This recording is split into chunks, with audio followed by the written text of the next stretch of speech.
जालन्यात 5 वर्षीय बेपत्ता मुलाचा पोलिसांनी 1.5 तासात घेतला शोध। कदम जालना पोलिसांची कारवाई। सीसीटीव्ही फुटेजच्या आधारे शोध मोहीम यशस्वी। जालना शहरातील कदम जालना पोलीस ठाणे हद्दीतून बेपत्ता झालेल्या 5 वर्षीय मुलाचा अवघ्या 1.5 तासामध्ये शोध घेण्यात कदम जालना पोलिसांना यश आले आहे।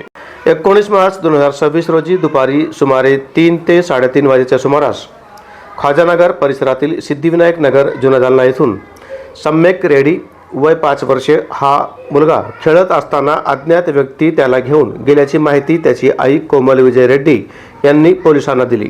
तक्रारीची दखल घेत पोलीस निरीक्षक जनार्दन शेवाळे यांनी तात्काळ पथकासह घटनास्थळी धाव घेतली। स्थानिकांकडून चौकशी करत परिसरातील सीसीटीव्ही फुटेज तपासण्यात आले।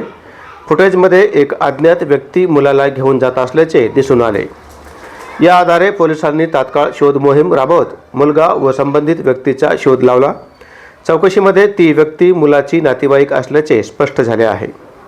त्यानंतर मुलाला सुखरूप पालकांच्या स्वाधीन करण्यात आले।